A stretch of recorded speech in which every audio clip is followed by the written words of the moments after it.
Halo, assalamualaikum. Ketemu lagi bersama aku, Emi Pramita.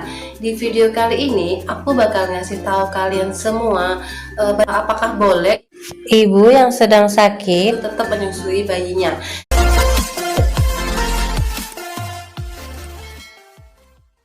Jadi sebenarnya banyak sekali pertanyaan-pertanyaan di DM aku, itu mereka nanya itu tentang ASI. Nah, jadi bukan di sini sekedar sharing aja ya Bunda ya. Jadi pernah kemarin itu sekitar 2 minggu yang lalu aku itu sakit yang jadi pertama itu demam tinggi sampai 39,7 derajat Celcius, kemudian juga mengalami batuk pilek, batuk berdahak, kemudian ngilu-ngilu tulang kayak nyeri tulang gitu, kemudian juga sempat kayak lesu. Nah, jadi Bun, di sini aku cuman sekedar mau cerita, mau sharing ke Bunda sekalian, menekankan bahwa seberapa penting sih ASI itu untuk anak yang masih ASI, kemudian ibunya itu lagi sakit flu berat, demam tinggi ataupun batuk pilek biasa. Itu boleh ya Bun untuk menyusui, kecuali misalnya kayak ibunya terkena kanker, mau kemoterapi ataupun lagi pengobatan serius, itu karena dia mengkonsumsi obat yang berbahaya bagi bayinya, itu nggak boleh. Nggak terlalu berbahaya, itu boleh untuk anaknya yang masih ASI. Jadi ternyata ASI bagi ibu yang lagi sakit, ternyata ASINya itu Bun mengandung antibodi untuk anaknya. Jadi justru anaknya itu malah kuat. Jadi jangan khawatir Bunda merasa, aku juga sempat ngerasa sih, karena apakah anak aku mau kasih ke rumah orang tua aku.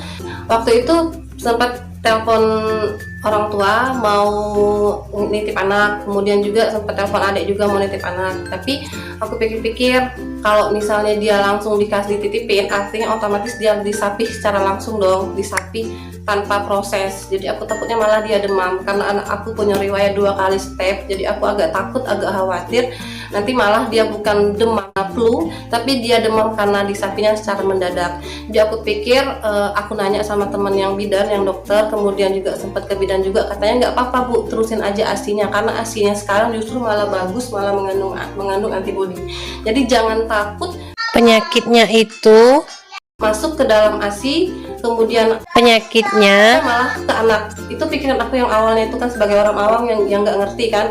Tapi ternyata menurut penelitian ataupun beberapa kasus, ternyata jadi justru malah anak itu ngebentuk antibodi, jadi imunnya itu malah lebih kuat. Jadi anaknya nggak tertular penyakitnya sekalipun.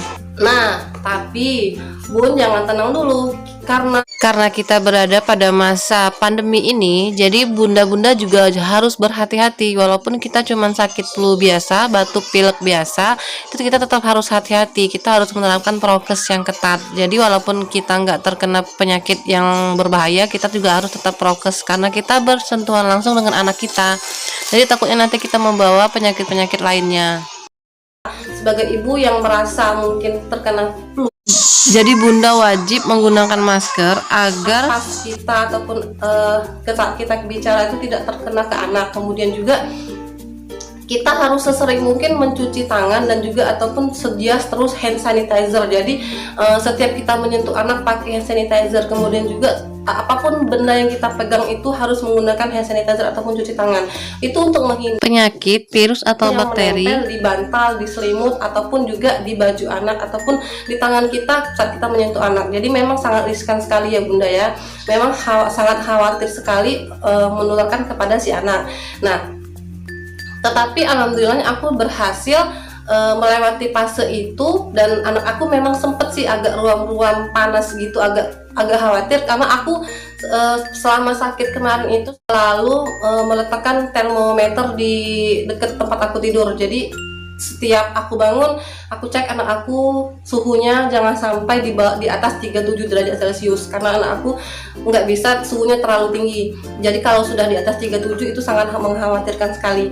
Jadi aku cek terus, dan sempat suhunya itu 36,9, badannya agak panas, kemudian 37,1 itu udah khawatir. Jadi aku kompres, dan alhamdulillah besok itu udah sembuh, alhamdulillah. Dan memang aku sedia paracetamol. Jadi takut sekali kalau misalnya memang anak itu sakit tertular dari kita. Nah, ini kan kita dilarang stres ya.